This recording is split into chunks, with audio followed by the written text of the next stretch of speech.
जय हिंद। इस वीडियो में हम कारगिल को कैसे जीता गया इसके बारे में डिटेल से समझेंगे कि क्या था थल सेना का विजय ऑपरेशन और वायुसेना का सफेद सागर ऑपरेशन और नौसेना का ऑपरेशन तलवार। इन तीनों ऑपरेशन के द्वारा किस तरह से पाकिस्तान को हर मोर्चे पर घेर लिया गया, जिस वजह से पाकिस्तान पूरी तरह पीछे हटने से मजबूर हो गया। 1998 में परमाणु बम के सफल परीक्षण के बाद भारत और पाकिस्तान दोनों ही एक परमाणु संपन्न देश थे। दो परमाणु संपन्न देशों के बीच यदि युद्ध होता है तो ये काफ़ी घातक हो सकते हैं। इसलिए इसको समझते हुए और काफ़ी दूरदर्शी सोच रखने वाले हमारे प्रधानमंत्री अटल बिहारी वाजपेयी 21 फरवरी 1999 को बस द्वारा दिल्ली से लाहौर के लिए रवाना हुए और एक लाहौर समझौते पर हस्ताक्षर हुआ 21 फरवरी 1999 को। और जब अटल बिहारी वाजपेयी लाहौर में बस से उतरे तो बहुत ही गर्मजोशी से उनका स्वागत किया गया। दोनों देशों ने कहा कि अतीत में हमने जितने भी युद्ध किए हैं उसे भुलाकर हम सब अब एक सह अस्तित्व पे आगे बढ़ेंगे और हम बहुत ही जल्दी मिल बैठकर कश्मीर मुद्दे को सॉल्व कर लेंगे, इसमें बिना किसी देश को इंटरफेयर किए। अटल बिहारी वाजपेयी को 21 तोपों की सलामी दी गई, लेकिन कोई भी हिंदुस्तानी ये नहीं जान रहा था कि ये 21 तोपों की जो सलामी दी जा रही है भारत के प्रधानमंत्री के सम्मान में, ठीक 3 महीने बाद यानी मई में यही तोपें भारतीय सैनिकों के सीने पर गिरेंगी। लाहौर में जब हमारे प्रधानमंत्री अटल बिहारी वाजपेयी थे तो उस समय पाकिस्तान के जनरल परवेज मुशर्रफ ये कह रहे थे कि हम उन्हें सैल्यूट नहीं करेंगे। भाई मत करिए ना, तुम्हारे सैल्यूट के हम लोग भूखे हैं। लेकिन ये जो था, ये आदमी इतना बड़का, ये इसको तो इसी के देश में फांसी की सजा हुई है। इसने खुद अपने प्रधानमंत्री नवाज शरीफ का तख्ता पलट करके खुद राष्ट्रपति बन गया था वहां पे। तो ये इसने क्या किया, एक प्लान बनाया, ऑपरेशन बद्र, अल बद्र प्लान बनाया। और इसमें ना कई जनरल थे, 4-5 लोग, यही लोग मेन थे। इनमें सबसे महत्वपूर्ण जो थे वो तो एकदम ये तो था ही भाई, ये जनरल ही थे परवेज मुशर्रफ। और यहाँ पे चीफ ऑफ जो जनरल स्टाफ थे अजीज खान और यहाँ मेजर जनरल जावेद हसन। ऐसा कहा जाता है कि पूरा जावेद हसन ने ही रूपरेखा तैयार किया था। हालांकि इतने लोगों का योगदान था कारगिल में। ये लोग चाहते थे कि जो शिमला एग्रीमेंट के बाद ये हुआ था, हम लोग में एक आपसी सहमति थी कि करगिल का जो एरिया है वहाँ टेम्परेचर -30 -40 चला जाता है, इतना ठंड हो जाता है। तो हम लोग क्या करते थे, अक्टूबर के बाद हम भी अपनी पोस्ट बंकर को छोड़ के चले जाते थे और पाकिस्तान भी चला जाता था। फिर हम लोग जाते थे मई जून के महीने में। तो पाकिस्तान ने प्लान बनाया कि 1999 में हम क्या करेंगे, अपनी जो जैसे भारत पीछे हटेगा, पाकिस्तान ने कहा कि हम लोग तो पीछे नहीं हटेंगे और उल्टे अपनी फौज भेज देंगे, उन बंकरों में घुसा देंगे जो भारत खाली करके गया है, और उन्हें हम क्या करेंगे, पूरी हथियार सप्लाई A to Z दे देंगे। ये ऑपरेशन अल बद्र में चल रहा था। इसको आप मैप से समझिए ध्यान से। ये जो आप लाइनिंग देख रहे हैं ये आपका एक्चुअली POK है, पाक ऑक्युपाइड कश्मीर। पाक ऑक्युपाइड कश्मीर का ये जो एरिया है, यहाँ से हम लोग, ये जिला जो आता है वो कारगिल जिला आता है। एक्चुअली लड़ाई जो थी वो कारगिल जिले में थी, वो 4 सेक्टर में थी। उसको एक्चुअली जिला कारगिल होने की वजह से उसका नाम कारगिल दे दिया। देखिए ये लाइन ऑफ कंट्रोल जो है, यहाँ से श्रीनगर से लेह तक एक सड़क जाता है 1A, नेशनल हाईवे 1A।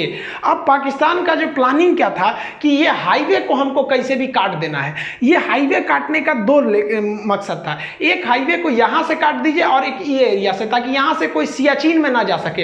अगर सियाचिन का हाईवे कट जाएगा तो सियाचिन भारत के हाथ से निकल जाएगा, क्योंकि वहां डायरेक्ट पहुंच नहीं है। अब बीच में इतने पहाड़ हैं कि नॉर्मल सड़क बना ही ना जा सकती है। तो इसलिए ऑपरेशन अल बद्र के द्वारा मुशर्रफ ये सोचे कि हम ये हाईवे को काट देंगे तो पाकिस्तान, भारत बैकफुट पे आ जाएगा। और रियली भी थी। जैसे आप यहां देखेंगे ये डॉटेड लाइन हमारी LAC है, ये लाइन ऑफ कंट्रोल है। अब ये जो सड़क जा रही है ये सड़क है हमारी श्रीनगर से लेह तक। अब यहां कारगिल देखिए ये लाइन ऑफ कंट्रोल के बहुत ही करीब है। इनकी प्लानिंग क्या थी, ये लोग 4 जगह से भारत में घुस गए। देखिए करगिल जो बोलते हैं, करगिल की लड़ाई, करगिल जिला था, उसमें 4 जगह थे। जैसे आपके जिला में कैसे ब्लॉक या तहसील होते हैं, कई सारे होते हैं, तालुका टाइप का, उसे ही था करगिल जिला। इसमें 4 महत्वपूर्ण सब डिवीजन में लड़ाई चल रही थी। ये क्या किया, ये 4 जगह से घुसपैठ कर दिया। यहाँ पर 4 एरिया से घुसपैठ किया। सबसे पहला जो एरिया था मस्कोक एरिया था, ये मस्कोक एरिया में घुसपैठ कर दिया। उसके बाद जो एरिया था वो द्रास का एरिया था। सबसे भीषण जो लड़ाई हुई थी वो द्रास में हुई थी। इसी में तोलोलिंग, टाइगर हिल और 0.5140 इसमें सब आते थे सब ये। तो ये वाला एरिया हो गया द्रास। और इसके बाद ये वाला एरिया हो गया काक्सर। काक्सर का एरिया जो था वो एक्चुअली बैकअप के लिए इन लोगों ने यूज किया था। और काक्सर के बाद ये बटालिक एरिया, बटालिक सबसे लास्ट में था। अब आप बताइए बटालिक क्यों किया गया था? क्योंकि बटालिक पे अगर कब्जा हो जाएगा तो हम सियाचिन नहीं जा पाएंगे। तो आप देख रहे हैं ना, ये चारों पॉइंट एक्चुअली कारगिल में आ रहे थे, इसलिए इसको नाम दे दिया गया कारगिल का युद्ध। लेकिन कारगिल का युद्ध में जो सबसे भीषण एरिया जगह युद्ध हुआ था वो था द्रास में। तो अब हम लोग एक एक करके समझते हैं कि आखिर ये लड़ाइयाँ कैसे कैसे हुई थी। देखिए, ये पहाड़ी एरिया है, यहाँ इंडस्ट्रीज नहीं है, यहाँ पर पशुपालन ज़्यादा होता है। तो एक याक पहाड़ी जीव होते हैं, पहाड़ी पशु है, तो याक चरा रहे थे लोग। तो ये तासी नाम दयाल नाम के एक व्यक्ति का याक खो गया था, वो उसे ढूंढने गया और दूरबीन में देखा तो उसको दिखाई दिया कि कुछ लोग पत्थर को खोद रहे हैं और वहाँ छुपने की जगह बना रहे हैं, बंकर बना रहे हैं। और वो दाढ़ी वगैरह रखे तो समझ गया कि भाई ये पाकिस्तानी है। ये भागा भागा आया, आर्मी को बताया कि भाई वहाँ ऐसी ऐसी घुसपैठ हो रही है। तो आर्मी ने देखा तो भाई आर्मी को भी हलचल दिखाई दी, हेलीकॉप्टर से सर्वे लिखा गया तो भारत को भी पता चला कि भाई यहाँ पे घुसपैठ है। तो इसके लिए पेट्रोलिंग पार्टी, पेट्रोलिंग मतलब होता है जांच के लिए, पेट्रोलिंग पार्टी भेजी गई 5 मई को।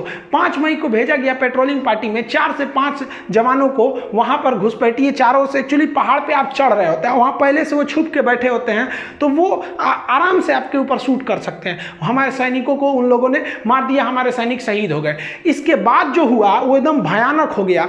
ये 9 मई को सीधा हमारा कारगिल के जिला पर, अब जैसे कारगिल का कई एरिया है, जैसे मस्कोक है, द्रास है, बटालिक है, काक्सर है, तो ये 4-5 अलग है, छोटे छोटे डिवीजन है, लेकिन एकदम मेन जिला पे ही कारगिल जिला में आके पाकिस्तानी आर्मी का एक तोप का गोला गिरा और भारत का जो एमुनेशन डिपो था जहां गोला बारूद रखा था पूरा वही उड़ा दिया और एक झटके में भारत को 127 करोड़ का लॉस हो गया।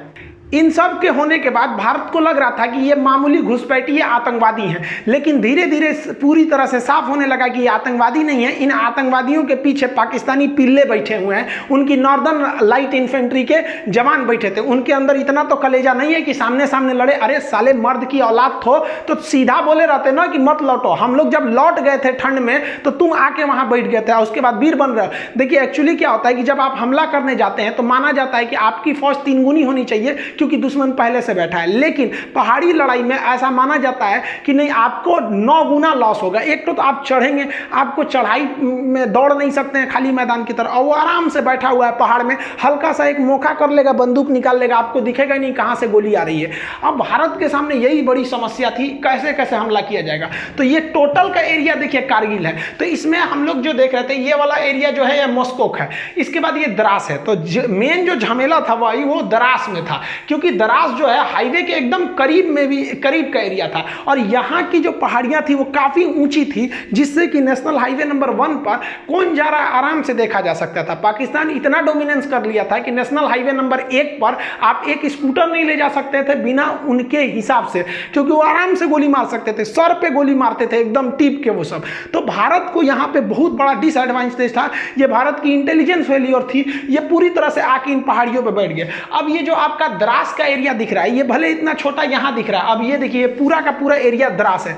अब भारत ने अपनी थल सेना का ऑपरेशन विजय चालू किया 19 मई को, ऑफिशियली इसी दिन से युद्ध स्टार्ट हो गई। अब हम लोगों ने कहा कि भैया एक टुकड़ी द्रास में भेजते हैं, कुछ यहाँ पे मस्कोक एरिया में, यहाँ पे काक्सर में, और ये वाला एरिया जो आपका बटालिक है यहाँ पे भी भेजते हैं। भीषण लड़ाई हो गई आपकी द्रास में, चूंकि द्रास का एरिया बहुत ऊंचा पे था। अब यहाँ 3-4 ऐसे जगह थे जहाँ पे कब्जा करना जरूरी था, जैसे तोलोलिंग हो गया, टाइगर हिल हो गया, पॉइंट मतलब देखिए यहाँ पे बहुत छोटे छोटे पहाड़ी भी हैं सब लाइन से, तो इसका अलग अलग नाम ना देके सेना के मानचित्र में उसका नाम दे दिया गया पॉइंट 5140, और एक और पॉइंट है पॉइंट 4590। ऐसे कई ठो पहाड़ियां हैं सब, और ये पूरा मिला देते हैं ना तो ये एरिया बनता है द्रास। अब इस द्रास के एरिया में युद्ध करना बड़ी भयानक था। इधर तोलोलिंग थी, तोलोलिंग के बाद यहाँ पर आपका मंग था, फिर पॉइंट 5140 था। ऐसे करते करते इस एरिया तक पूरा जीत लेंगे तो लास्ट में पड़ता था टाइगर हिल।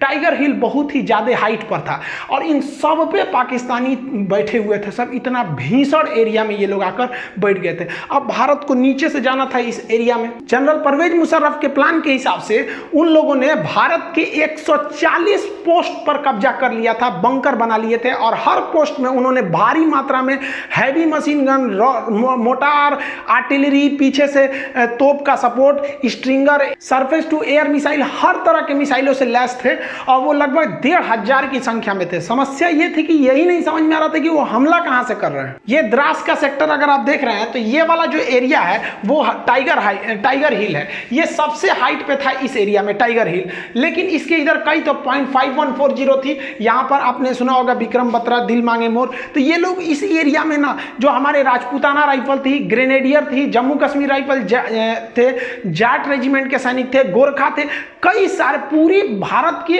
हर एरिया से फौज को लगाया गया था। तो यहां पर बेसिकली ग्रेनेडियर थे, राजपूत राइफल थे और जम्मू कश्मीर राइफल के जवान थे। तो ये इस एरिया से गए। पहले ये लोग यहां से गए, तोलोलिंग पे कब्जा किया। तोलोलिंग के बाद कई छोटे छोटे पॉइंट पर कब्जा किया। तोलोलिंग के बाद सेकेंड हाइट पे जा था 0.5141 था, यहां कब्जा किया गया। यहां कब्जा के बाद अब देखिए यहां से सीधा टाइगर हिल यहां है। यहां पर हमला हो रहा था और ये ससुरे सब यहां से आर्टिलरी फायर कर रहे थे, सब तोप यहां से। सोचिए उनको कहां दिखेगा, और यहां एयरफोर्स भी सक्सेस नहीं हो पा रही थी। लेकिन भारतीय जवान रुकने वाले कहां है ससुरे तुनाई। भारत मां को जब भी जरूरत पड़ी है, भारत के वीर सपूतों ने कभी भी अपना खून बहाने से पीछे नहीं हटे हैं। भारतीय सैनिक जब 0.5141 पे कब्जा किए तो यहां से नीचे उतरते वक्त भी बहुत ज्यादा यहां से भीषण फायरिंग हो रही थी। यहीं पे बहुत सारे फौजी हमारे शहीद हो गए। फिर प्लान बनाया गया कि हम लोग इस डायरेक्शन से उतर के कुछ उस डायरेक्शन से तीनों ओर से घेरा जाए हम लोग टाइगर हिल के ऊपर। तीन ओर से टाइगर हिल को घेर के और फिर भारत ने टाइगर हिल पर अपना तिरंगा लहरा दिया था। देखिए यहाँ पर जो एरिया दिख रहा है ये आपको टाइगर हिल दिख रहा है। अब टाइगर हिल से इतना दूरी पे आप देखेंगे तो ये तोलोलिंग का एरिया, ये तोलोलिंग पहाड़ी है। ये टोटल एरिया जो है वो द्रास है। अब तोलोलिंग की जो पहाड़ी है वो काफ़ी ऊंचाई पर स्थित है, वहाँ पर लड़ाई करना काफ़ी मुश्किल हो गया था तोलोलिंग पर। अब यहाँ तोलोलिंग पे तो पहले से तोलोलिंग पीक है, यहाँ पे पाकिस्तानी पहले से बैठे थे और जो हिंदुस्तानी फौज थी वो नीचे से आ रही थी।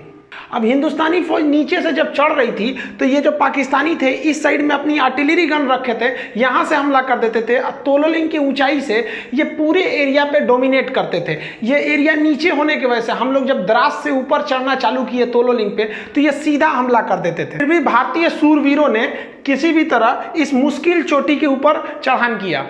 तोलोलिंग को जीतने के बाद इसके अगल बगल में देखेंगे तो कई सारी पहाड़ियां हैं जिन्हें अलग अलग पॉइंट के नाम पे जानते हैं, जिसे हम कहते हैं 0.5140। इस तरह से छोटी छोटी पहाड़ियां थी। इन पहाड़ियों को पार करने के बाद अब देखिए इतनी दुर्गम में पहाड़ियों में जा जाके लड़ाई लड़ना था और दुश्मन यहाँ पर 100 से ज़्यादा पोस्ट बना के, बंकर बना के वहाँ पर गुफा टाइप का उसमें छुपा हुआ था। हमारे सैनिकों को दिखता भी नहीं था स्पष्ट कि उनकी लोकेशन कहाँ है। ये पार करके इस एरिया की जो सबसे ऊंची चोटी थी वो थी टाइगर हिल। द्रास के तोलोलिंग और उसके छोटे पहाड़ियों पे जीतने के बाद अब इस एरिया का सबसे ऊंचा पहाड़ आप देख रहे हैं ये टाइगर हिल। इसको फतह करना बहुत ही मुश्किल था।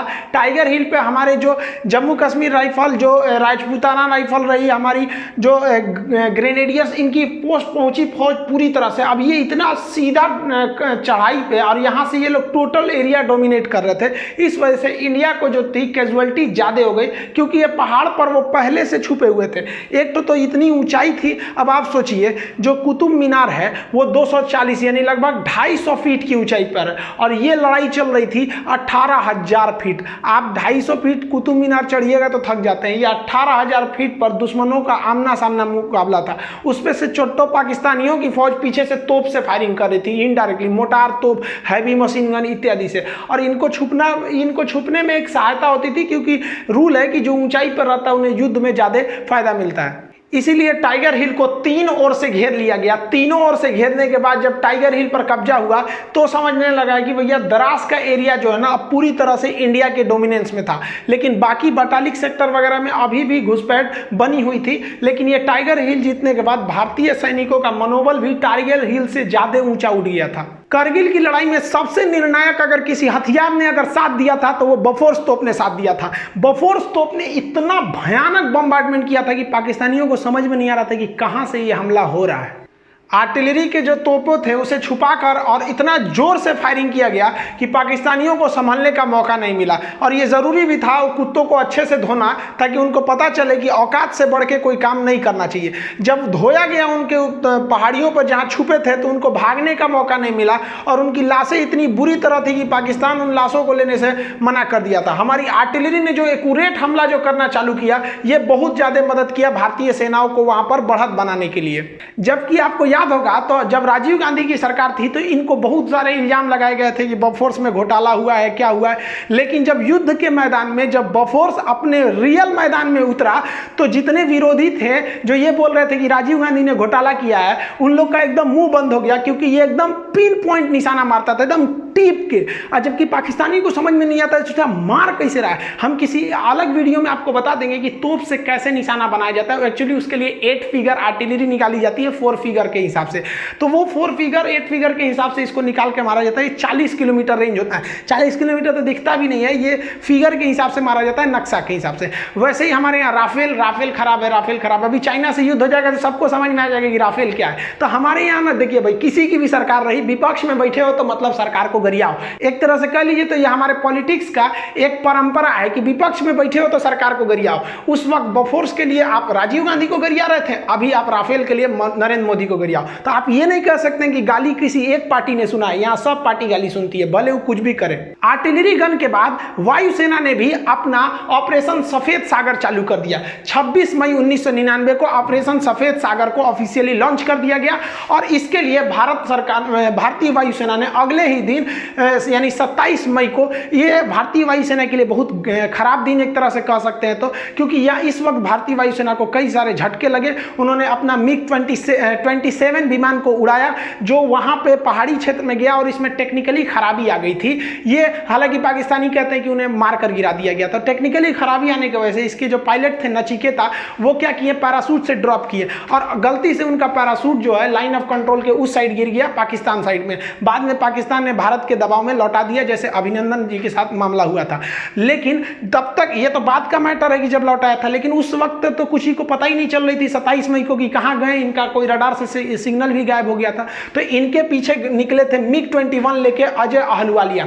अजय अहलुवालिया साहब गए थे सर्च करने के लिए, तो ये काफी लो हाइट से उड़ान भर रहे थे क्योंकि इनको खोजना था अपने साथी नचिकेता का विमान। लेकिन इन्हीं पर पाकिस्तानियों ने स्टिंगर मिसाइल से हमला कर दिया। अब सोचिए किसी आतंकवादी के पास मिसाइल होता है, स्टिंगर मिसाइल। ये चोट्टा पाकिस्तानी था, दुनिया में कह रहा है कि मतलब हमारी फौज नहीं है। अरे हिजड़ो कहीं के, तुम्हारी फौज नहीं है। एक तो लड़का हमारे वीडियो पे कमेंट किया कि दुनिया का सबसे बड़ा आतंकवादी देश भारत है। इस दूसरा पाकिस्तानी ऐसा कमेंट करता, हमको तो हंसी ही नहीं छूट कर, हम रिप्लाई कौन जी करे, चोट्टा कहीं का, तू सबसे बड़का है, हम लोग को बोल रहा है। तो आतंकवादियों ने अजय अहलुवालिया के विमान पर स्टिंगर मिसाइल से हमला कर दिया। स्टिंगर मिसाइल से जब हमला किया तो ये इन्होंने सीट एजेक्शन का बटन दबाया। इसके बाद सीट इजेक्शन हो जाता है, हम राफेल के वीडियो में आपको सब समझा दिए थे। और उसके बाद जब ये पैराशूट से नीचे उतरे तो ये पाकिस्तानियों ने हैवी मशीन गन से फायरिंग किया। आसमान से अजय अहलुवालिया के शरीर के टुकड़े गिर रहे थे, वहां पर एकदम निर्मम हत्या कर दी गई। ये वायुसेना का एक बहुत बड़ा कह लीजिए तो एक काला दिन था। वायुसेना ने सोची कि हम अपने हेलीकॉप्टरों का प्रयोग करेंगे, क्योंकि फाइटर जो होते हैं बहुत तेज रफ्तार से निकल जाते हैं, दुश्मन कहाँ छुपा है पता ही नहीं चलता है। और हेलीकॉप्टर जो होते हैं वो थोड़े धीरे स्पीड से होते हैं और एक जगह रुक भी सकते हैं। लेकिन भारत के साथ समस्या क्या था, जो उसके Mi-24 या Mi-35 जैसे भीषण लड़ाकू हेलीकॉप्टर थे, ये सब के पास जो लड़ाकू हेलीकॉप्टर थे ये इनके पास हथियार ज़्यादा होता है, लेकिन इनकी लोड इतने भयानक थी कि ये उतना हाइट पर उड़ नहीं सकते हैं। ये केवल 10,000 फीट की ऊंचाई पर ये उड़ सकते हैं। लेकिन वहाँ तो लड़ाई हो रही थी 18,000 फीट की ऊंचाई पर। सोचिए 18,000 फीट, कुतुब मीनार 250 फीट की ऊंचाई पर, वो 18,000 फीट की ऊंचाई पर। अब क्या किया जाए, तो भारत ने अपना Mi-17 जो हेलीकॉप्टर था, जो सवारी ले जाने वाला हेलीकॉप्टर था, जिसमें कोई भी मिसाइल नहीं लोड किया जा सकता है, तो भारतीय वायुसेना के इंजीनियरों ने इसमें क्या किया, अलग से मिसाइल ले जाने के लिए पॉट जोड़ दिया। आप यहाँ देखिए इसमें कोई पॉट नहीं है, लेकिन यही हेलीकॉप्टर में यहाँ पे आपको रॉकेट ले जाने के लिए पॉट जोड़ दिया गया। लेकिन इसमें एक खराबी थी, जो हमारे 4 Mi हेलीकॉप्टर थे, इसके पास आती हुई मिसाइलों के, क्योंकि पहले जो 2 विमान थे उन पर तो मिसाइल अटैक हो गया था, स्टिंगर मिसाइल कंधे पे रख के मार दिया जाता है। तो ये लोग स्टिंगर मिसाइल से बचने के लिए एक फ्लेयर का प्रयोग करते हैं। वो आग का गोला होता है। एक्चुअली स्टिंगर मिसाइल जो होती है वो गर्मी को सूंघ के आती है, तो गर्मी को सूंघ के आती है, तो ये क्या करते हैं, जब इनको पता चल जाता है कि हमारे ऊपर स्टिंगर मिसाइल आ रही है, तो वो आग का गोला फेंकने लगते हैं, जिसका जो इंफ्रारेड को मिसाइलों को अपनी ओर खींच लेता है, ये बच के निकल जाते हैं। तो भारत के जो हेलीकॉप्टर थे, 4 में से तीसरा जो हेलीकॉप्टर था उसमें ये फ्लेयर वाला सिस्टम था वो नहीं लगाया गया था, और यही खतरा हो भी गया। हमारा पहला हेलीकॉप्टर बम बरसा के आ गया, फ्लेयर से बच गया, दूसरा भी फ्लेयर छोड़ के बच गया, बम बरसाया, लेकिन तीसरा जो जहाज था वो भीषण हमला किया और उसके पास फ्लेयर भी नहीं था, लेकिन इतने हमारे वायुसेना के पायलट बहादुर कि वो नीचे जहाज को लाया, एकदम एक्यूरेट हमला किया। लेकिन उसी बीच क्या हुआ, जो स्टिंगर मिसाइल थी वो तीसरे हेलीकॉप्टर को हिट कर गया। पीछे से आ रहा चौथा हेलीकॉप्टर जो वो एरिया था पाकिस्तानियों के बंकर को ध्वस्त कर दिया, लेकिन हम लोगों ने फिर अपना एक हेलीकॉप्टर खो दिया और उसमें हमारे बैठे जवान को हमारे जो जवान थे वो भी शहीद हो गए। 4 MI-17 हेलीकॉप्टर जो थे जो वर्क कर रहे थे, इसमें से जो तीसरा MI-17 हेलीकॉप्टर था जो इस फॉर्मेशन का, उसके पास इंफ्रारेड से बचने के लिए कोई भी फ्लेयर्स नहीं थे। पाकिस्तानी घुसपैठिए इस तरह से स्ट्रिंगर मिसाइल को लेकर रेडी थे, वो फायर करते थे, वो हेलीकॉप्टर के इंजन की गर्मी देख के वहां पे जाके उन्हें शूट डाउन कर देता था।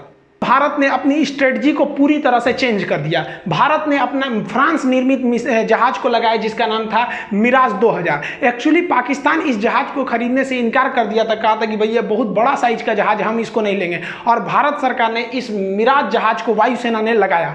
ये मिराज जहाज जो लेजर गाइडेड बम से हमला करते थे, तो ये सबसे बड़ा आप कहिए तो वायुसेना का जो ऑपरेशन सफेद सागर था उसमें सबसे निर्णायक भूमिका मिराज 2000 लगाया। ये तो पाकिस्तान में घुस के पाकिस्तानियों का बलात्कार कर दिया, ऊपर से ही मारा, इतना हमला किया कि कमर टूट गई कारगिल की लड़ाई में। कह रहे थे कि बहुत बड़का साइज है, बहुत बड़का साइज है तो बढ़िया से तो धोबो किया है। और अभी याद रखो इसका बाप आ रहा है, बाप इसी का मिराज 2000 का राफेल पुरान हो गया, तगड़ा अभी और है। जमीन पर बफोर्स तोप और रॉकेट गरज रहे थे, जबकि हवा में मिराज जो था वो फ्लेयर छोड़ के दुश्मन की मिसाइलों से बच जाता था। ये फ्लेयर जो होते हैं दुश्मन की इंफ्रारेड मिसाइलें से बच जाते हैं, और ये लेजर गाइडेड बम गिरा देते थे। ये laser guided bomb accurate pinpoint निशाना लगाते थे और उसके दुश्मन के खेमों में बंकर में तबाही मचा देते थे। इनका जो एक्यूरेसी था वो बहुत ही जबरदस्त था, बहुत मेन रोल ये निभाए थे हमारे मिराज जहाजों ने उस वक्त की लड़ाई में। लेकिन वायुसेना को एक बात का और डर था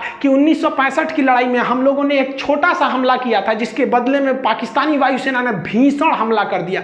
इस बार उनके हमले से डर नहीं था। एक्चुअली दिक्कत क्या था कि पाकिस्तानी घुसपैठिए जो थे उनकी नॉर्मल लाइट इन्फेंट्री के जो जवान थे वो घुस चुके थे पूरी हथियार को लेकर, और हम लोग को दिख भी नहीं रहा था। और अगर वायुसेना भारत की या पाकिस्तान की दोनों घुस जाएगी तो इसमें सबसे बड़ा फायदा क्या होगा, नीचे के घुसपैठियों को, क्योंकि हमारे जो जवान चढ़ रहे थे उनको तो ये पाकिस्तानी घुसपैठी मारिए रहे थे आराम से, ऊपर से उनकी वायुसेना भी मारने लगती थी। लेकिन इसीलिए भारतीय वायुसेना ने श्रीनगर एयरबेस, पठानकोट एयरबेस से अपने जो जितने भी घातक जो इंटरसेप्टर जहाज थे MiG-29 इसको तैनात रखा था कि अगर पाकिस्तानी वायुसेना आएगी तो तुम उससे जाके लड़ जाना, कारगिल के एरिया में घुसने ही मत देना। इसी बीच सबसे भीषण घटना हुई थी भाई 24 जून 1999 को। हमारे दो जगुआर जहाज जो थे वो रेकी पे निकले हुए थे। इसी जहाजों ने क्या किया, उनको लगा नीचे एक तो गुलटेरी जगह था, इन जहाजों को लगा कि भाई नीचे काफी ज्यादा फौज है और वो नीचे काफी फौज का जमावड़ा था। तो जो आगे का पायलट थे वो काफी यंग थे, जो पीछे बैठे थे उनका नाम था, पायलट का नाम AK सिन्हा। तो AK सिंह जो थे ये थोड़े सीनियर पायलट थे। तो ये आगे वाला जो पायलट था वो गुलटेरी में जो फौज खड़ी थी उनका बहुत बड़ा कैंप था, नीचे पाकिस्तानी बहुत बड़ी फौज में खड़े थे, उन पर मिसाइल लॉक कर लिया। और आपको हम वीडियो में बता चुके हैं राफेल वाले में कि एक बार मिसाइल लॉक हो गया ना तो आप बच नहीं सकते, वो मिसाइलें खोज के मार देगी आपको। तो ये ग्राउंड पे एकदम लॉक कर लिया, और इनने पूछा अपने सीनियर से कि हमने लॉक कर लिया है बहुत बड़े अड्डा को, क्या हम इसे उड़ाने जा रहे हैं। तो उन्होंने कहा कि रुक जा एक बात बता, तुम उस साइड पाकिस्तान में हो, घुस गए हो कि इंडिया में ही हो। तो ये कहे कि हम तो पाकिस्तान वाले एरिया में घुस गए। कहा कि मत मारो, क्योंकि इस दिल्ली का सीधा आदेश है कि आप पाकिस्तान के एरिया में हमला नहीं कर सकते। ये बहुत अच्छा डिसीजन था, क्योंकि एक साल पहले हम लोगों ने 1998 में परमाणु बम फोड़ा था, पूरी दुनिया हमारे खिलाफ थे, जैसे अभी ईरान के खिलाफ है, उस समय हमारे खिलाफ थी। और अगर हम लोग पाकिस्तान में घुस के मार देते तो ये तो एक तरह का कहिए तो ओपन युद्ध हो जाता। और अपने एरिया में मार रहे हैं तो पूरी दुनिया हमारा साथ देगी कि भैया हम अपने एरिया में आतंकवादियों को मार रहे हैं, तो कहे कि उधर मत मारो। और आपको जानकर ताज्जुब होगा, जहां ये पायलट मिसाइल लॉक किया था नहीं, हमारा एयरफोर्स का ही पायलट हुआ, एकदम नौछड़िया भी यंग था, जन्मे करते हिंदुस्तान के यंग लड़का लड़े में कितना आगे। और किस्मत अच्छा था, नवाज शरीफ उनके प्रधानमंत्री और उनके थल सेना अध्यक्ष परवेज मुशर्रफ तब ये लोग उसी कैंपों में थे। सोचिए अगर सीनियर मना नहीं किया रहता तो जूनियरवा तो धो दिया रहता। अब आप याद समझिए थोड़ा, एक छोटा सा देश था ऑस्ट्रिया, जिसके राष्ट्र यानी राजकुमार की हत्या कर दी गई। उस हत्या की वजह से प्रथम विश्व युद्ध चालू हो गया। वही हाल था यहाँ, एक परमाणु संपन्न वाला दूसरे देश के परमाणु संपन्न के सेना अध्यक्ष को मार देने से कुछ खास बवाल नहीं होता है, क्योंकि सेना लड़ने के लिए, लेकिन राजनीतिक व्यक्ति की हत्या करने पर बवाल हो जाता है। तो भयंकर बवाल हुआ रहता, क्या युद्ध का मोड़ लेता समझ में नहीं आता। तो ये बहुत अच्छा हुआ। एक तरह से हम तो करते थे कि मारिए दिया रहता तो हो जाता, क्या हो जाता भाई, ज्यादा से ज्यादा और युद्ध लड़ते, नहीं लड़े हैं 71 में, 65 में, 84 में, एक और लड़ते से चुरा, क्या कर लेता पाकिस्तान। यहाँ पे ऊंट के मूतने से रेगिस्तान में बाढ़ थोड़े आता है, क्या कर लेंगे, इनके औकाते कितना है। ये सब तो चल ही रहा था, नेवी ने और अत्याचार कर दिया। नेवी ने अपना ऑपरेशन तलवार चालू कर दिया। ऑपरेशन तलवार के तहत भारतीय नेवी ने पाकिस्तान की ओर एंट्री मार दी, और यहाँ पर जो हमारे वेस्टर्न नेवल कमांड था और साउदर्न नेवल कमांड था, ये भी घुस गया अरब सागर में, और अरब सागर में घुसकर पाकिस्तान का पूरी तरह से नेवल ब्लॉकेज लगा दिया। भारतीय वायुसेना के पूरे युद्धक जहाज घुस गए सब वहां पर, और नेवल ब्लॉकेज लगा दिया। भारतीय नौसेना ने ऐसे मिसाइल मारा, जो पाकिस्तानी जहाज थे उनके बगल में मिसाइल जानबूझ के मारता था, जो उनके मर्चेंट वाले जहाज थे, जो उनका पेट्रोलियम लाने वाला था, सारा जहाज उधर ही रुक गया कि ना हम ना जाएंगे, नेवी उधर मार रही है। पूरी तरह से पाकिस्तान का इतना भयानक नेवल ब्लॉकेज था कि पाकिस्तान के पास केवल 6 दिन का पेट्रोलियम बचा था, नहीं तो उसके बाद उन लोग गाड़ी चलाते, लोग चलाओ ससुरा तुम्हारा पास, इतना भयानक काम किया था। तो नेवी के रोल को भी हमें भूलना नहीं चाहिए। इंडियन नेवी के जो वारशिप थे, जब उन्होंने पाकिस्तान की घेराबंदी करना चालू किया तो पाकिस्तान का पूरी तरह से होश उड़ गया, क्योंकि भारतीय नेवी की पनडुब्बियां, एयरफोर्स, हेलीकॉप्टर, उसकी जो एयर विंग्स है, मिसाइलें हैं, डिस्ट्रॉयर हैं, पूरी तरह से पाकिस्तान को घेर लिया था। हमारे वेस्टर्न नेवल कमांड ने भी और ईस्टर्न नेवल कमांड भी पाकिस्तान की ओर कूच कर दी थी। हमारे एयरक्राफ्ट कैरियर से लेके सब चीज पूरी तरह से पाकिस्तान को घेर लिया। ये हो गया कि पाकिस्तानियों को कराची से पीछे हटना पड़ा था, और पाकिस्तान की पूरी तरह से मर्चेंट शिपिंग लाइन और उसकी जो ऑयल शिपिंग लाइन थी उसको पूरी तरह से काट दिया गया। अब पाकिस्तान के सामने समस्या ये हो गया कि वो नेवी का मुकाबला कर नहीं सकता था, भारतीय नेवी का, और चाइना वाइना भी उसकी कोई मदद नहीं कर रहे थे। और उस समय भारतीय नेवी मलक्का तक पहुंच गई और अरब सागर को पूरी तरह से ब्लॉक कर दी थी भारतीय नेवी अपने एयरक्राफ्ट कैरियर्स की मदद से। अब पाकिस्तान को तीनों ओर से घिर चुका था, वो थल सेना, वायुसेना, नौसेना, चारों ओर से उसको घेर ली। अब पाकिस्तान के सामने सरेंडर के अलावा रास्ता नहीं बचा था। पाकिस्तान जो है वो मदद मांगने के लिए चला गया अमेरिका में। 4 जुलाई को अमेरिका में इंडिपेंडेंस डे के रूप में मनाया जाता है, तो वहाँ क्लिंटन साहब के पास पहुँच गया। एक्चुअली जो पाकिस्तान है ना, पहले अमेरिका का रखेल था, अभी वो चाइना का रखेल बन गया है। पहले वो अमेरिका से फसल था, तो अमेरिका से कहा कि सुनिए ना, मदद करिए मेरा। अमेरिका के पास गया मदद करने के लिए, तो अमेरिका ने पूछ दिया नवाज शरीफ से, ये बताइए वो नॉर्दर्न इन्फेंट्री आपकी फौज घुसी है कि नहीं घुसी है। तो कहा कि हमरे फौज घुसी है, और ये चट्टा घुसा दिया बिना हमरे बताइए। देखिए एक्चुअली होता क्या है कि पाकिस्तान में जो सेना होती है ना, प्रधानमंत्री की भी वैल्यू नहीं देती है। कारगिल के लिए 10% जिम्मेदार जो थे वो नवाज शरीफ थे, 90% ई चोट्टा जिम्मेदार था, अपने को बहुत बड़ा का समझता था, सिकंदर द्वितीय चोट्टा, कहीं के फांसी लगतो हो तोरा कुछ दिन में, अस्थिर रहो यहाँ पे। तो ये इनको तो पता था, ये तो बेचारा खुद अपने जनरल से डरते थे, जबकि ये इतना बड़का नमक हराम है कि इसको जनरल का पद नवाज शरीफ ने दिया था, जबकि ये सबसे जूनियर था जनरल की लिस्ट में, फिर भी इसको दिया। ये क्या किया, नवाज शरीफ को हटा के अगले साल खुद क्या बन गया, राष्ट्रपति बन गया। हम ही बढ़िया से हुआ। ये तो तू लोग यार अपने देश का नहीं है तो हम लोग का कहाँ से हो जाएगा रे। तो ये बिल क्लिंटन ने कहा कि सुन नवाज शरीफ, देर चक्कर मत कर यहाँ पे, तो पहले परमाणु बम फोड़ा है तो हम तोरा दिमाग खराब है, तू क्या समझता है, तू गलत काम करेगा हम तोरा साथ देंगे, पूरी दुनिया हमको नहीं थूकेगी, तू अपनी फौज पीछे बुलाओ। तो ये लोग अकेले रूम में बात कर रहे थे, तो बाहर में पाकिस्तानी जो इनके साथ जो गए थे सब चमचा बेलचा, वो कहते कि हाँ नवाज शरीफ हैं, इनको तो अमेरिका वैल्यू देगा, रखेल को तो कोई वैल्यू देता है, मुंह लटका के नीचे आए हैं, अमेरिका वैल्यू नहीं दिया है, चलो फौज वापस बुलाओ। तब तो पगला ये चाइना गया था मदद करने कि हमको मदद कीजिए यहाँ पर। तब तक भारतीय जो थे सब टेलीकॉम वाले इसका बतिया रिकॉर्ड कर लिया सब, और भारत के अटल बिहारी वाजपेयी और यशवंत सिंह जो थे, जसवंत सिंह, इन्होंने प्रेस कॉन्फ्रेंस में वो टेप सुना दिया कि इससे सूरा चाइना में कह रहा है कि हमारी फौज घुसी हुई है, और यहाँ एक्सेप्ट कर लिया। यानी दुनिया के मैटर पे ये तो चौपट हो गए। लेकिन ये चोट्टा हटने का नाम नहीं ले रहा था, क्योंकि ये चाहता था कि हम चुनाव लड़े यहाँ पर। बताइए हमारी सेना कितनी बेहतरीन बेहतरीन होती है, सर्जिकल स्ट्राइक करके आई तो मोदी जी बोलने लगे कि हमारी सेना की है, हमारी सेना की है, नेता कहने लगे से मारे, लेकिन फौज ने कभी नहीं कहा। बहादुरी यही होती है भाई, बहादुर की पहचान जंग के मैदान में होती है, मीडिया में नहीं होती है। लेकिन ये मानता नहीं था। तो ये सऊदी अरब के राजकुमार जो राजा थे उस समय फहाद, उन्होंने फोन किया इसको कि रे चोट्टा कहीं का, तू शांति से रह जाओ मैटर पे, ना तो तोरा हम व्यवस्था कर देंगे। ये खुद अपनी आत्मकथा में लिखा है कि हम तो नवाज शरीफ को टपका दिए रहते अगर ये बीच में नहीं आए रहते। तो सोचिए ये अपने प्रधानमंत्री को टपका रहा था, रे चोट्टा। सारा घमासान, ये तो वर्ल्ड लेवल पे डेमोक्रेसी चल रही थी, और उधर भारत की जो फौज ना कह के लेंगे मार रही थी एकदम बढ़िया से, और धो रही थी जब पाकिस्तानियों को ना, तब उन लोग को समझ में आया कि भाई साहब बहुत बुरी फंस गए पाकिस्तान। इनको लग रहा था, ये क्या कह रहे थे कि हमने पाकिस्तान की गर्दन पकड़ ली है। अरे ससुरे तू नहीं, तू का हम लोग का गर्दन पकड़ेगा। बड़ी एक गनीमत मनाओ ना कि जितना हरामीपन तुम लोग करते हो ना, अगर भारत ने एक बार हरामीपन किया ना तो तुम लोग इतिहास में पढ़े जाओगे। एक देश हुआ करता था, पाकिस्तान नाम था। जैसे भारत में कैसे छोटा बच्चा को कहानी सुनाया जाता है, चंदा मामा दूर के, वही पाकिस्तान ऐसा था, बाबू बाबू हल्ला मत करो नहीं तो पाकिस्तान की तरफ थुराओगे। ससुरे तू लोग ना पूरी दुनिया में ना मुसलमानों का नाम चौपट किया तुम लोग, तू लोग की वजह से पूरी दुनिया में ना मुसलमानों को गाली दिया जाता है। ये चट्टा क्या करेगा, कहीं जाके बम फोड़ देगा। अरे यार तुमको इतने माँ के दूध में तो इतना गर्मी है ना, तो आओ ना हमारी फौज खड़ी है, काय लिए पीछे से हमला करता है चट्टा कहीं का। तो देखिए इन लोग पे भरोसा करना नहीं चाहिए।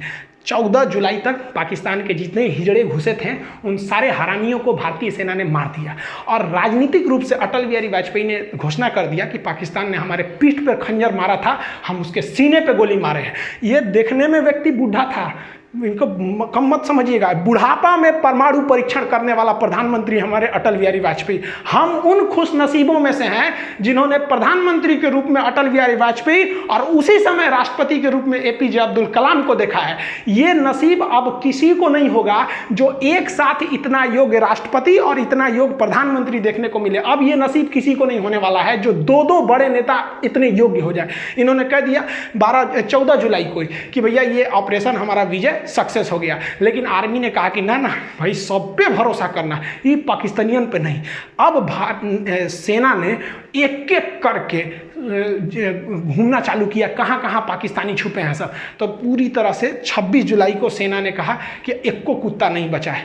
इस ससुरा सब लाश लेने नहीं आया था अपनी फौज का, कह रहा था कि हमारी फौज नहीं है, जबकि जेब में आई कार्ड था कि पाकिस्तानी आर्मी नॉर्दर्न इन्फेंट्री। ससुरा कहीं अरे लाश तो ले जाते यार, हम लोग लाश दे सकते थे।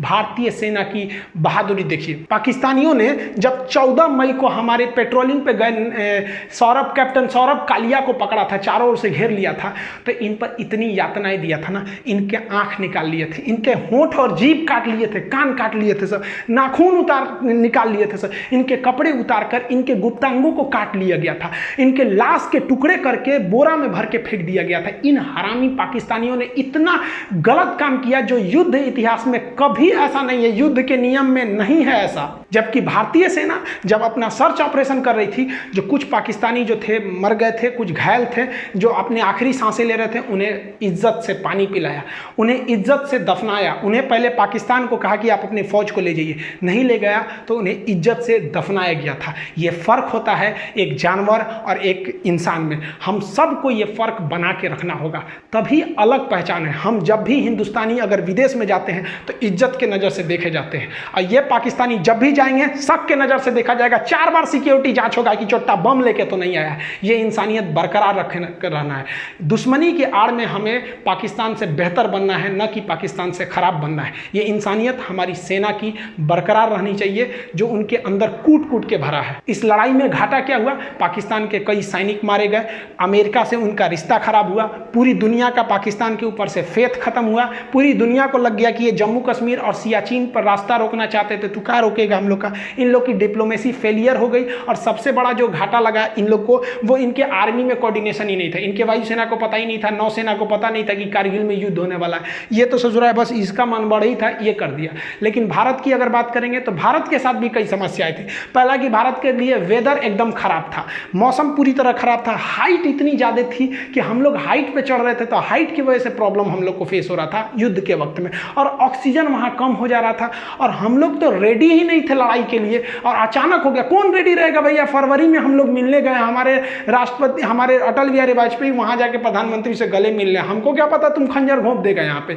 और जो हमारे लिए सबसे बड़ा फेलियर है, हम तो कहते हैं कि पाकिस्तानी की आर्मी जिम्मेदार है, लेकिन हमारे देश के इंटेलिजेंस भी जिम्मेदार है। तुम जासूस किस काम का रहे कि तुमको ये पता नहीं चल रहा है कि पाकिस्तान की हजारों फौज घुस गई, वो आर्टिलरी लेके चले आए, एमुनेशन लेके चले आए, मिसाइल लेके घुस गए, हमारी फौज चुपचाप मुंह देख रही है। हमारी फौज तो बहादुरी से लड़ी, जो जासूस थे सब इंटेलिजेंस वो चोट्टे कहां मर गए थे सब। और ये हमेशा से यही होता है, 1962 की लड़ाई हम लोग को मुंह की खानी पड़ी यही जासूसों की वजह से। 1984 में ये ससुरे सियाचिन में घुस गए थे, फिर भी कुछ नहीं हुआ। अरे सब छोड़िए, 2008 में देखिए ना, मुंबई में जब हमला हुआ था, हमारे जासूसों को पता ही नहीं था कि कजमल के साथ घुस गया, हमला कर दिया, चोट्टा सरकारी नौकरी लेना है, कोनो काम का नहीं है सब अधिकारी, इनको ले आके हम तो रहते ना वहां पे, हमारे पास पावर रहता ना, हम तो ससुरा जितने अधिकारी है ना ससुर इनको जिस तरह से पाकिस्तानियों को भूने थे ना उस तरह भून देते ससुरा। तुम क्या कर रहा है, क्योंकि हम युद्ध जीत सकते हैं। हमारे इतिहास में एक और शौर्य गाथा लिखी जा सकती है, लेकिन उन माओ की गोद जो सुनी हो गई करगिल की लड़ाई में, उन्हें हम कभी नहीं लौटा सकते उन चोट्टे जासूस इंटेलिजेंस वालों की वजह से। बस नौकरी हो गया ना, सरकारी नौकरी, अब कौन जरूरत है जासूसी करने का, मेहरारू संगे घूमो, हम लोग हाँ कैसी हो देश भाड़ में जाए। आज के वक्त में देखेंगे तो काफी तकलीफ होता है। आप कभी फौज में जाइएगा ना, वहां पर जो हिंदू मुस्लिम सिख ईसाई इनके जो पूजा स्थल होते हैं ना एक पास होते हैं, वहीं पर आपको नमाज पढ़ना है, उसी के बगल में पूजा करना है, वहीं पे गुरुद्वारा में जाना है, एक ही होता है कैंपस, उसी में सब होता है। और यहाँ हम लोग मरे जाते हैं, तुम हिंदू तुम मुस्लिम तो ये अरे यार क्या करें, तो कुछ तो सिखों से सीखना चाहिए यार, ये they are born for others, ये दूसरों के लिए जन्म, इतनी सेवा करते हैं ये समाज की जिसका कोई हद नहीं। काफ़ी तकलीफ होता है जब इतनी बहादुरी से हमारे जो फौजी जो देश पे लड़ते हैं, हमारे देश के अंदर कुछ मामूली नेता के चक्कर में हम लोग आपस में लड़ लेते हैं।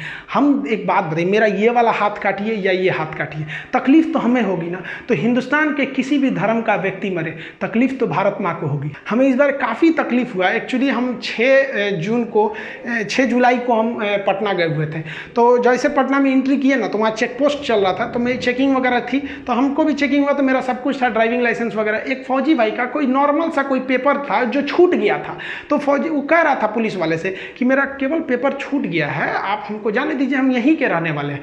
तो कह रहा कि नहीं जाने देंगे, फाइन भरो, ये करो। अब वो बहस थोड़ी करेगा वो लोग यार, न तो एक झापड़ देगा तो सूझ जाएंगे ये लोग, लेकिन बेचा उससे लिए हम कहेंगे सर हम आपको दे देते हैं। तो कहा कि देखो पैसे का प्रॉब्लम नहीं, तकलीफ इस बात की है कि हम अगर देश के लिए हम लोग लड़ लेते हैं और हमारा एक पेपर छूट गया है तो ये आपको नियम कानून सिखा रहा है। अभी वो भाई ऐसा दे ही रहे थे ना फौजी, तब तक एक तो नेता विधायक का गाड़ी गया, वो रोका तो गरिया दिए, रे हमारा गाड़ी रोकेगा, चुपचाप सटक गए। यहाँ पे अजब हाल है यार। फौजियों के प्रति इज्जत रखनी चाहिए, कहीं पे भी उनके लिए इज्जत हमेशा रहनी चाहिए, एक आम नागरिक से ज़्यादा उनकी इज्जत होनी चाहिए। जिस वक्त करगिल की लड़ाई हो रही थी, वो पहली लड़ाई थी जो हम लोग टीवी पे देखे थे। अटल बिहारी वाजपेयी ने बहुत अच्छा काम किया कि हमारे पूरे देश की जनसंख्या को युद्ध के माहौल को दिखा दिया, जिससे कि हम सब एक हो गए। उस वक्त से बरखा दत्त एक पत्रकार होती थी, अभी भी हैं वो काफ़ी रिपोर्टिंग करती थी। हम लोग छोटे छोटे थे तो हम लोग 15 अगस्त के दिन प्रोग्राम लिए थे, तो छोटे छोटे थे, तिरंगा लेके भाषण देने गए थे। हम अभी बच्चे हैं, दांत हमारे कच्चे हैं, हम भी लड़ने जाएंगे, सीने पे गोली खाएंगे, मर जाएंगे, मिट जाएंगे, भारत देश बचाएंगे। करगिल की लड़ाई को देख के हम लोग के मन में भी ना एक देशभक्ति का जुनून आ गया। ये सोच लिए कि हम भी जाएंगे तो फौज में ही जाएंगे। इसीलिए हम लोग जब 10th पास किए तो एनसीसी किए। एनसीसी में सी सर्टिफिकेट, फायरिंग वगैरह सब वहीं सिखाया, हथियार के बारे में हम लोग को। उसके बाद एनडीए का एग्जाम दिए हैं लोग, ताकि हम लोग जाके एक ऑफिसर रैंक की जॉब ले सकें आर्मी में। तो एनडीए का जब आप एग्जाम देंगे ना तो एक सर्विस सिलेक्शन बोर्ड होता है एसएसबी, वो इंटरव्यू लेती है 5 दिन का। उसके बाद आगे आपको रोक लेती है मेडिकल के लिए। तो हम इलाहाबाद गए थे एसएसबी इंटरव्यू देने के लिए, वहाँ चेस्ट नंबर वगैरह सब मिलता है। तो वहाँ पे जब गए थे तो इंटरव्यू वगैरह में, लेकिन बाद में काफ़ी खुशी हुआ वहाँ पे कि हम यहाँ आ गए, कुछ ही दिन बाद हम फौज में अफसर हो जाएंगे। लेकिन क्या हुआ कि जब मेडिकल में गए ना तो मेरा हाथ टेढ़ा है। अगर आप देखेंगे ना मेरा हाथ काफ़ी टेढ़ा है, यहाँ पे 21 डिग्री का एंगल है। मेडिकल अनफिट के वजह होने की वजह से हमको छाट दिया गया। मेरी ज़िंदगी का ना एक सपना ही टूट गया, भाई फौज में जाना चाहते। हम काफ़ी फ्रस्ट्रेट हो गए थे। तो हमारे जो एनसीसी के सर थे सूबेदार सुनील सिंह राजपूत, वो राजपूत रेजिमेंट के थे, उनको कॉल किए कि सर हम एनडीए में, अब हमारा हाथ तो टेढ़ा है, अब तो हम कभी नहीं जा सकते, ना एनडीए से जा सकते ना सीडीएस से। कहे कोई बात नहीं, तुम आगे अब फर्दर कुछ और देखो, क्योंकि एपीजे अब्दुल कलाम भी गए थे तो उनका भी सिलेक्शन नहीं हुआ था। तो जब इतने महान लोग का नहीं हुआ तो थोड़ा सा अपने आप को समझाने का एक हिम्मत आया कि नहीं अब हम भी कुछ कर सकते हैं देश के लिए। इन्होंने बहुत कुछ किया, हम लोग तो इनके पैर के धूल धूल के बराबर भी नहीं है। हम आप सबसे कहना चाहेंगे कि जहाँ भी रहें आप फौजियों के लिए एक रिस्पेक्ट बनाए रहें। हम लोग के घर के आगे से जब कारगिल के वक्त में गाड़ियाँ भर भर के जाती थी ट्रेन ना, हम लोग ट्रेन के ट्रैक के किनारे खड़ा होकर सब लोग सैल्यूट करते थे, जय हिंद सर। छोटे छोटे हम लोग थे। तो अभी भी आप भी जहाँ रहिए उनके रिस्पेक्ट करिए, क्योंकि वो वहाँ खड़े हैं, हमारी बदले की तकलीफ वो अपने सर झेल रहे हैं, इसलिए हम आज यहाँ मुस्कुरा रहे हैं। मिलेंगे नेक्स्ट वीडियो में आपसे, तब तक के लिए जय हिंद।